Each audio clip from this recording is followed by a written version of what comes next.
Concert halls have been around since the beginning of time. The first amphitheater was created in 75 before Christ, which was during the Greek and Roman era. Since then, more and more designs have been created and modified to eventually evolve into the modern-day concert halls. The thing that all of these concert halls have in common are sound waves. Sound waves are both mechanical and longitudinal waves. Mechanical waves go through a medium, and longitudinal waves are waves that vibrating in the direction of propagation, which are parallel to the movement. This is the design of Walt Disney Concert Hall in Los Angeles. In order to have a good concert hall, you need to take into consideration all of the acoustics, which are the properties or qualities of a room or a building that determine how sound is transmitted in it. You also want to have constructive interference, which is that waves are building up, and you don't want to have deconstructive interference. To achieve this, you need to add panels for reflection. The waves will bounce off against the wall or the panels and move around the whole room, making them longer. You also need to include absorption spots, which will absorb the sound and prevent it from reflecting.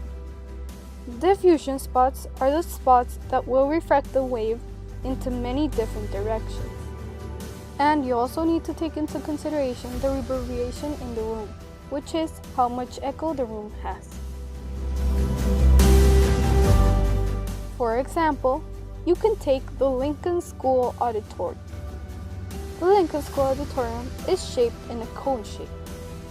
From the stage, which has the speakers, many waves are emitted. One of the waves will go directly to the absorption spot, which will absorb the sound and reflect little of it.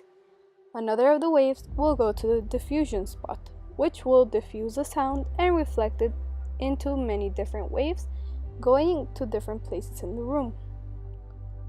Another wave will go to the panels, and it will reflect directly to another part of the room, and another to the ground, and it will reflect upwards towards the public.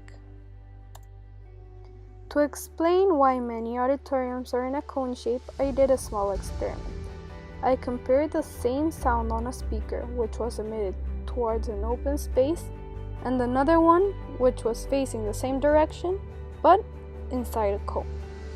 With a decibel reader, I measured the sound from 3 different spots, which were all 30 centimeters away from the speaker. The results were just as expected. Without the cone, the peak was of 83 decibels, and with the cone, the peak was of 86 decibels, which means that the sound was clear with a cone.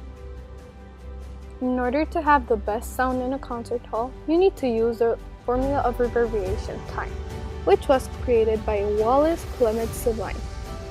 This formula will allow you to know what is the highest amplitude or how loud can the sound be and still be perceived as clear. This is the formula. The reverberation time is measured in seconds.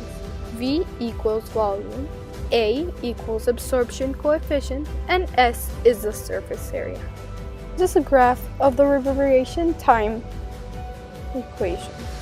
In the y-axis, we see the sound level and how high it can go. And in the x-axis, we see the time, and in the graph, we see how high it can reach and the natural decay. After watching this video, you should know when the first amphitheater was created, what type of waves do amphitheaters need to manipulate, what are the factors of a good concert hall, and how to calculate the reverberation time of a room.